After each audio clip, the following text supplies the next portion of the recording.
Hey guys, Whitehawk here, back with another video, and today for my 50 subscriber special, I'm going to be doing a 3x3 Rubik's Cube tutorial. So before we jump in, be sure to leave a like and subscribe to the channel.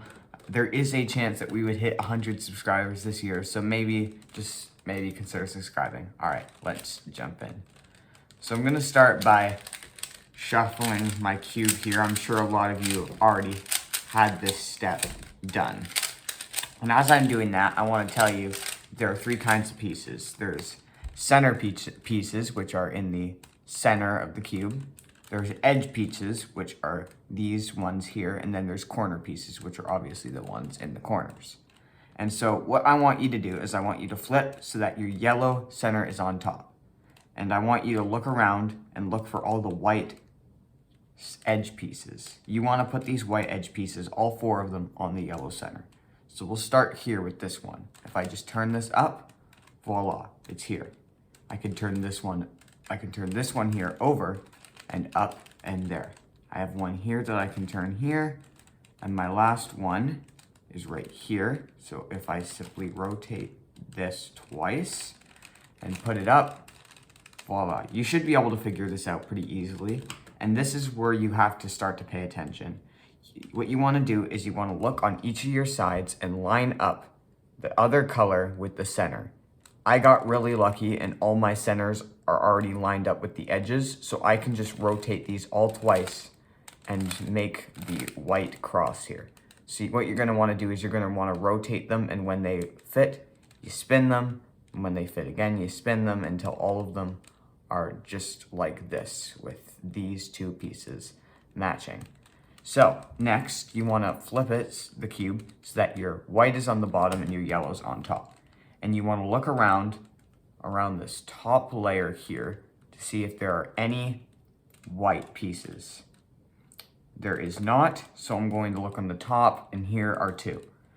Now I'm going to take the other two colors, and I'm going to line it where that would go. So see, there's the orange and the blue, and this is where the orange and blue would connect, and the white. So what I'm going to do is I'm going to do something called a right or left trigger. In this case, I'll do a right trigger, which means up on the right to the left, down on the right to the right.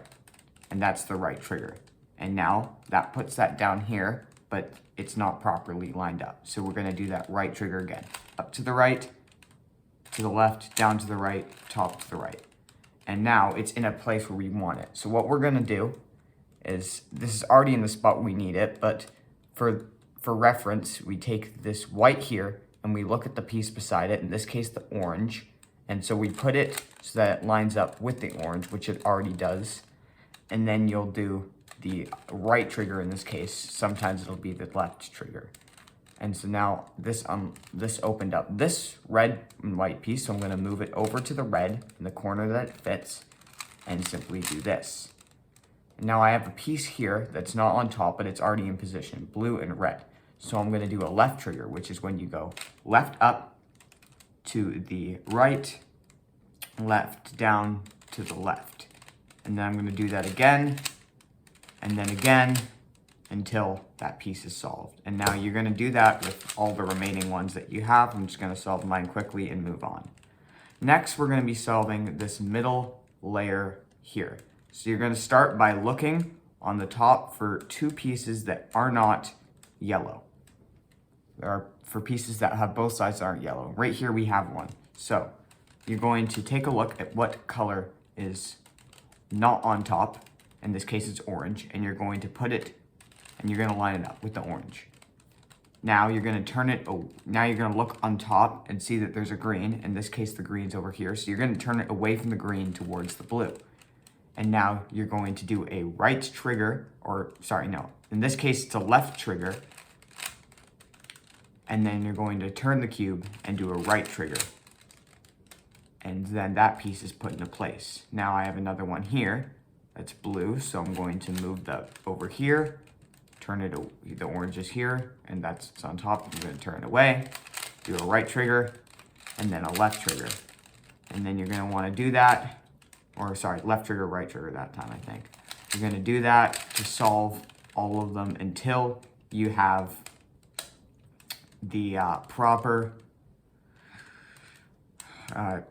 the proper colors in each position. And now we're going to move on to the yellow cross, which I very luckily already have solved here. So what I'm going to do is I'm just going to mess that up quickly. So now most people will have this L here. There's a chance that you have no yellows on top, a line, this, or the full cross. This is the most common one. If you have no pieces at all, it's going to be the exact same as this, just you have to do it one more time. So what you want to do is you want to make sure that the one piece is facing away from you and the other piece is facing to your left. And so you're going to turn this piece in this spot in front of you to the right, and then do a right trigger, and then a right trigger again. Now, if you have no pieces, you'll do a right trigger, turn this back, and then twist it so that the yellow L is in the proper orientation. But if you already have that, or you have that line, if you have the line, just do it once. If you have this, do it twice, and then just turn this back. Next, we're going to align all of these last side pieces here, side edges here. And so what you want is you want to find two connected pieces right beside each other. And so what you're going to do is you're going to go up, right, down, up, left, down, left, up, right, right, down. So you can go back and watch that again, and it should be a line like this. Now, in the chance that you have two that are on opposite sides, you just want to do that twice, and you will have that solved. So now what we're going to do is we're going to put the corners in the spots they should be. And you want to look around the cube and see if you have one. I do not have a corner. This does not go here. This does not go here. This does not go here. This does not go here. So I'm going to do this quickly.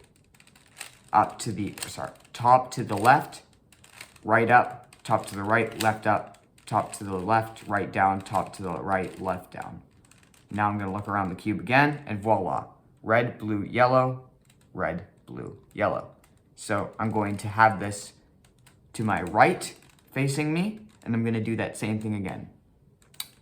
Top to the left, right up, top to the right, left up, top to the left, right down, top to the right, left down. And there we have it, so that all our pieces are in the same spot. And what you're going to do is, if it's not solved yet, just keep doing that until they're all in the same position. Now you're going to turn your cube upside down, and you want that piece to be on the bottom left now. And so what you're going to do is you're just going to do a right trigger if the piece is not already solved. Like if it's like this and not already solved, you're going to just want to right trigger till it's solved. Then turn the bottom to the right. Do that with the next one. If it's already solved, just turn it to the right again until you get to the next piece, and then do it again. This piece is already solved, so I can turn it. Right trigger, turn the bottom, and there it is. The cube is solved. So if you guys found that tutorial helpful, leave a like on the video, and if you didn't, then I highly recommend you check out J Perm's tutorial. He explains it very clearly if you had a bit of trouble following this. So thank you guys so much for watching, and for all the subscribers I've gained over the past couple weeks, and I will catch you guys in the next one.